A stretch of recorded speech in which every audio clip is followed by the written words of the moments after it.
But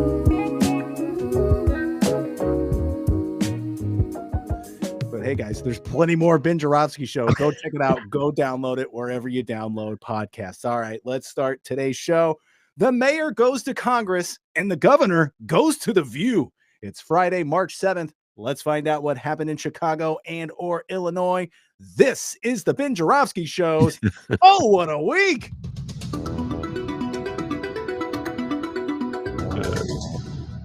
Take it from an actual billionaire. Mm-hmm. Oh, they love billionaires. I love them, man. How's it going, Ben? It's going really well. I love the President Pritzker making his. By the way, we can't forget Mayor Rahm. We cannot forget our Mayor Rahm segment. Let's not forget the Mayor Rahm segment. Started, Ben. Okay. We just started. Literally just started. We got Mayor Rahm, Mayor Brandon Johnson, President Pritzker. I mean, I feel like we're out of practice here. You know, we haven't done this in a few years. Let's not forget Mayor Rahm and President Pritzker. You got to do it. They call in the business a lead-in. Ben, come on now. How you doing? How's it going? How's your week been? It's going good, man. Is this like a tease? No, a tease is different. Just tell me how your week went. My week. Oh, it was excellent. It was excellent. I had a wonderful weekend. I had a wonderful week, and my beloved Bulls won last night, so I'm feeling pretty good. Very good, very good. Oh yeah, your beloved Bulls. What's their record these days? Oh God, they're 29 and no, they haven't even won 29 games. I think they're 24-34. So here's the thing, and I know you don't want to talk about this, but I'll be very pithy. Okay, there's an absurdity that reigns in basketball where you're supposed to lose in order to get a high draft choice, even though the draft choice is not automatically the highest draft choice is not automatically given to the team with the worst record. It's like this formula they've come up with where they set odds, where you have a percentage chance. So there's no guarantee that losing will be winning, if you follow what I'm saying. And yet all sports writers in town are saying, lose, Bulls, lose. Even though there's no guarantee that I'm losing, they'll win, if you follow what I just said. All right, let's begin in the city of Chicago. And before we get into you're welcome, everybody. And before we get into the mayor's congressional hearing, we go to our former mayor. That's right, former Chicago Mayor Rahm Emanuel. That's where this is coming in. Oh, he's so smart. Former Chicago Mayor. Smart. That's a lead-in. Rahm Emanuel. Well, he's been doing that thing where he won't stop showing up on TV over and over and over again. Every few years, he just seems to just show up on TV all the time. He'll go away for a little bit, and then he'll show up on TV. It's that time again. And this time, he made an appearance on Real Time with Bill Maher. Okay, people. Ben loves Real Time with Bill Maher. I heard he almost it's so not true. Almost subscribe to HBO to get Real Time with Bill Maher. It's so not true. He was on Bill Maher last Friday. And again, before we hear the wisdom from our current mayor, one Brandon Johnson, let's take a trip back into time and remember what we used to have in Mayor Rahm Emanuel. This guy's brilliant, all right? Here's some more of his sound political advice. Last time we heard a classic. You remember what it was? You remember what he said last time? Well, last time, you mean last time he was...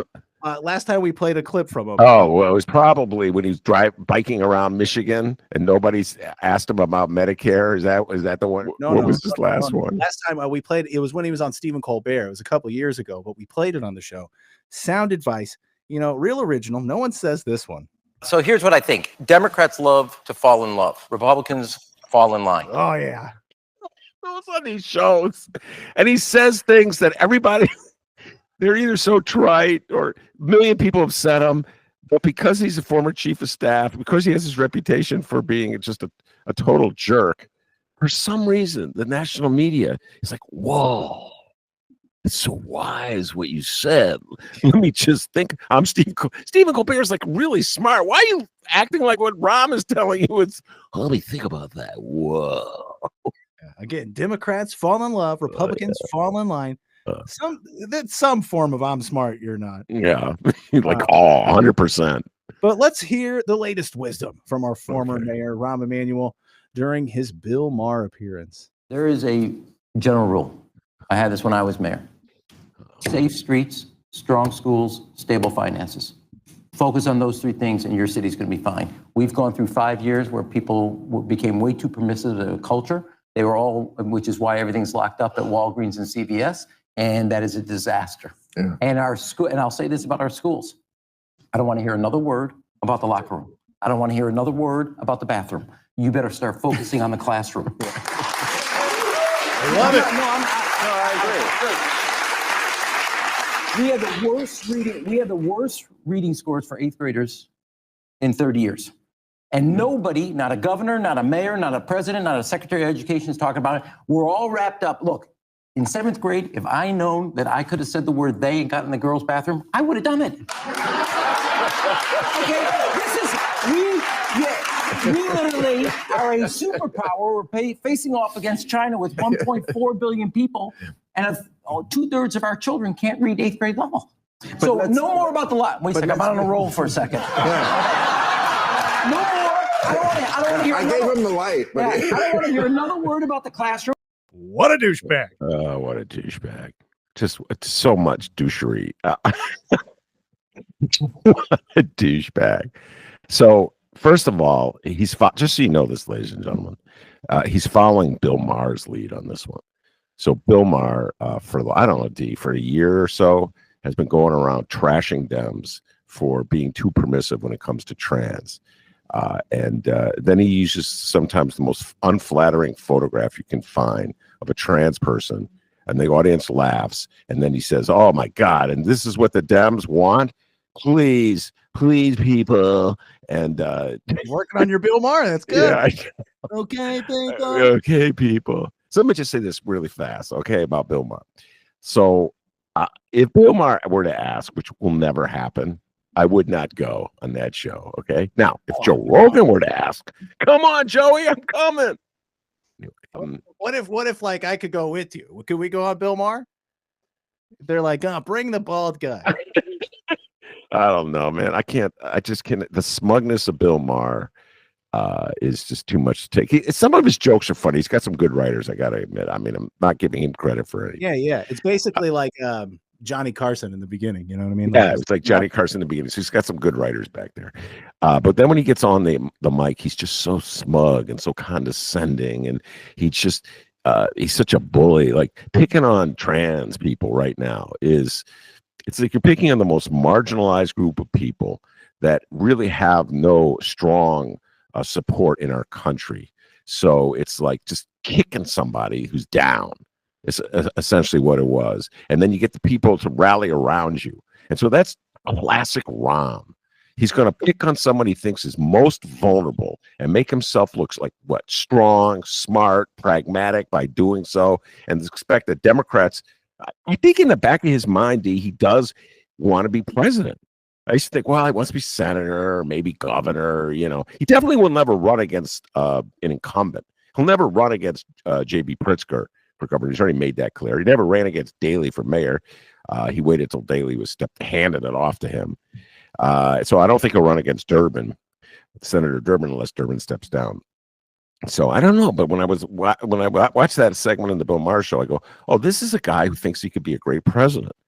And he's sort of like using the Bill Maher show to sort of advance this notion that he'd be a good president. Everything he said was just like a fabrication. So when you talk about like those three things that he started with safe streets, strong schools, I don't know, stable finances, his administration, none of those happened during his administration. We had high crime. We had incredible instability in our schools. Talk about picking on the vulnerable. He closed 50 schools and promised folks that the kids who would go to the new school, whose old schools were closed, would go to new schools with more money, and there was no more money there. He didn't make good on the promise. He just left the office, left them hanging. Alden Lowry and the Sun-Times did the investigation. Sarah Karp, shout out to her, Nader Issa, all of them. They did an investigation like 6 years later. What happened to the money that was promised to these new schools? The schools that took the kids from the old schools that were closed for, and there was no money there. The promises were not met.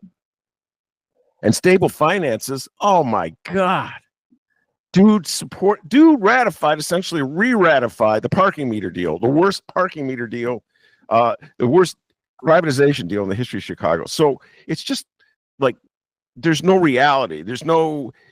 He didn't do any of the things he says, like, this is my mantra. This is how I view government. He didn't do any of them. So why are you bragging about something you didn't do? Picking on the most vulnerable, hoping to advance your campaign. You and Gavin Newsom. Man, that is just Gavin Newsom, governor of California, trying to advance his presidential campaign by picking on trans people. I don't know, D. It was a particular and then come on, what did you think of the joke? As a student of comedy, this guy, by the way, is a student of comedy. All right, he knows all the comedians. Follows them. Coming on. What's that? We have a guest coming on. A student of comedy. You are the student, my friend. Okay. You, my friend. As a student of comedy, what did you think of his joke about if I knew I could get into a girl's bathroom in 7th grade? Yeah, read the room. You're going on Bill Maher. Like, you got a group of Democratic audience here, more than likely, left leaning. And either way you pull it, it's like your punchline is like, hey, I'm a weirdo. That's the punchline. I'm weird. Hey, I'm a creep. I'm a creep. If I could figure out a way to get into a girl's bathroom, you're a weird guy, Rahm. He obviously wouldn't get our vote, but did we just make breaking news here on the Ben Joravsky Show? Are you saying Rahm Emanuel may run for president? I definitely think he has it in the back of his mind, but I don't think he would run against J.B. Pritzker.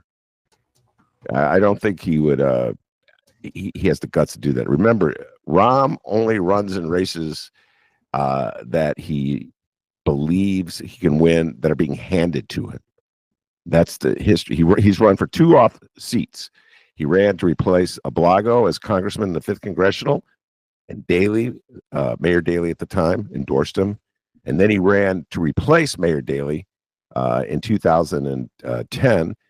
2011 was the election. And if you recall, Daley stepped down and Rahm announced on some national TV show where the host was like standing by with bated breath. Let me listen to what you have to say. I would love to be mayor of the city of Chicago. So he wants to run for something, D. He even suggested he might run for mayor of the city of Chicago again.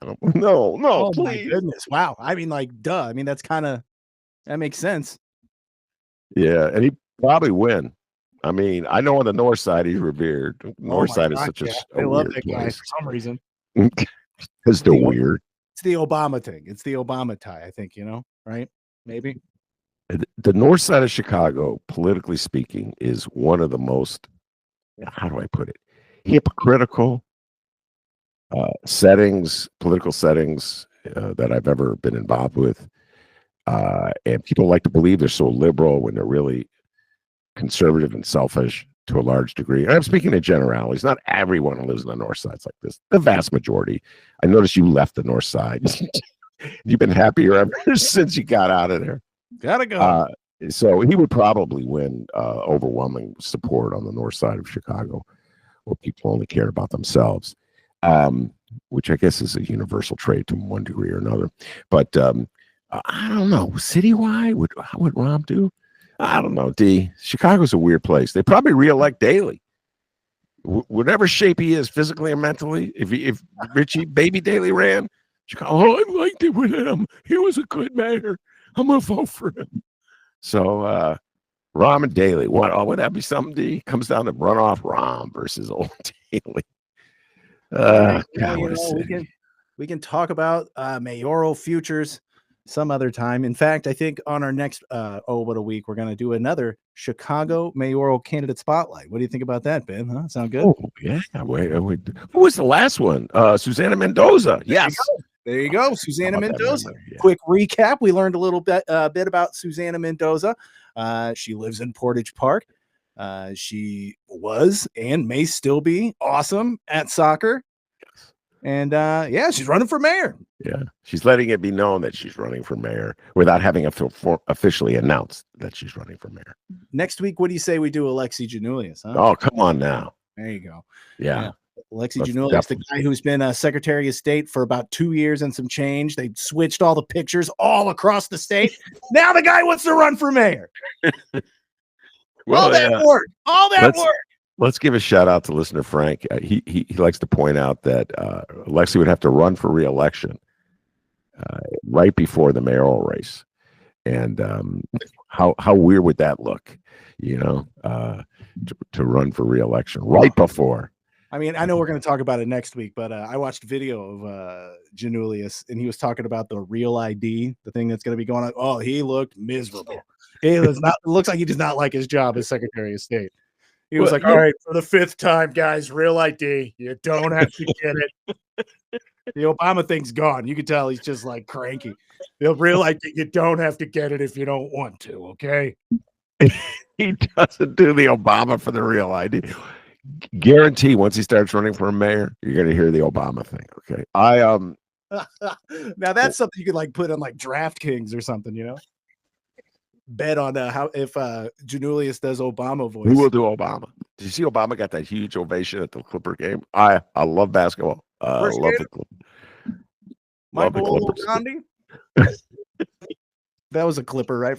Yes, I was very impressed that you pulled that one out. God, from the 1990s or 80s? Danny Manning. Coach Larry Brown. Coach Larry Brown. And I loved it when we got that Dominique Wilkins trick. All right. Dominique Wilkins played on the Clippers? Did not know that. We love Billy Crystal. Okay.